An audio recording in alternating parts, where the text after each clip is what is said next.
Hartlike goeiedag.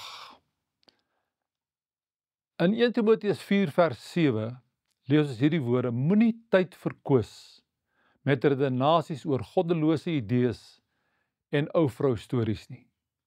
Bestee jou tyd en energie daaraan om jouself te oefen tot geestelike fiksheid. Nou ek wil vandag 'n bietjie met jou praat oor die tema meer as 'n pretloop. In die volgende paar weke wat voorlê, bietjie met jou praat oor fiksheid. So bietjie oor fisiese fiksheid, maar meer oor geestelike fiksheid. Nou in die antieke tyd, veral tydens die Griekse en Romeinse eras, was sport een van die belangrikste aktiwiteite van die samelewing. Omtrent soos in ons eie sportmalwêreld. Atlete het tot die uiterste gegaan om as oorwinnaars uit die stryd te tree. Feitelik elke stad onder Romeinse beheer het ook 'n groot sportstadium, oftewel 'n buitelugteater gehad.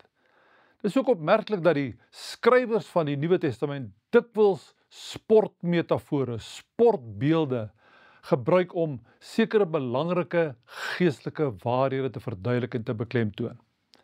Daarom behoort hierdie Bybelse sportbeelde vir ons groot sin te maak. Hierdie sportmetafore in die Bybel beklemtoon 'n hele paar belangrike lewensbeginsels, dinge soos selfdissipline, fiksheid, persoonlike opoffering, doelstellings, selfbeheersing, persoonlike motivering en uithou vermoë. Terwyl 'n redelike deel van ons land se mense onfiks is daar 'n toenemende getal wat die belangrikheid van liggaamlike oefening en fiksheid besef en daarom verskillende sportaktiwiteite beoefen. Ek is egter van mening dat die meeste mense meer vertroud is met die gedagte van fisiese fiksheid as geestelike fiksheid. Terwyl baie in ons tyd fokus op fisiese oefening, kom die kwessie van geestelike oefening kwaliek ter sprake. Daar is iets soos geestelike fiksheid.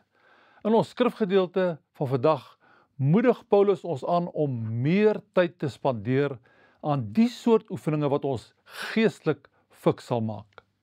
'n Algemene sosiale aktiwiteit deesdae is die sogenaamde pretloop of pretdraf.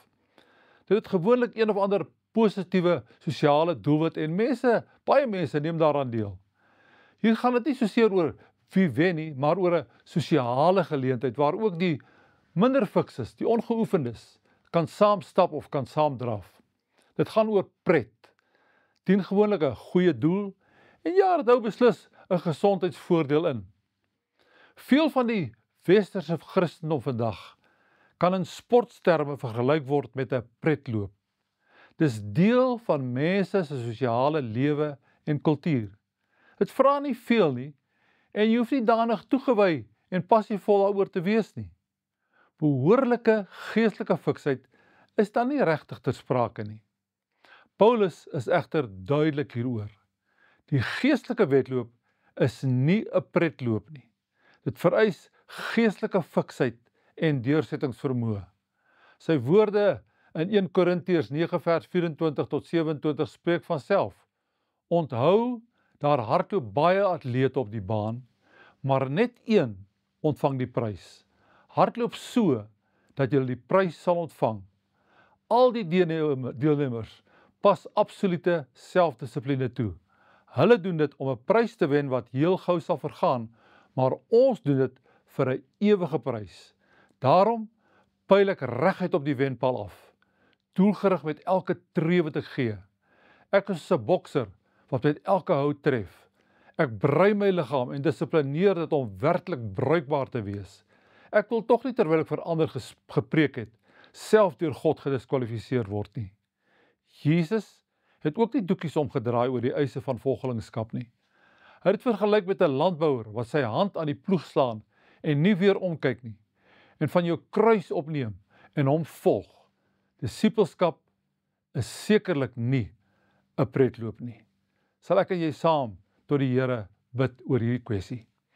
Here, ek bid dat U my sal help om geestelik fiks te word.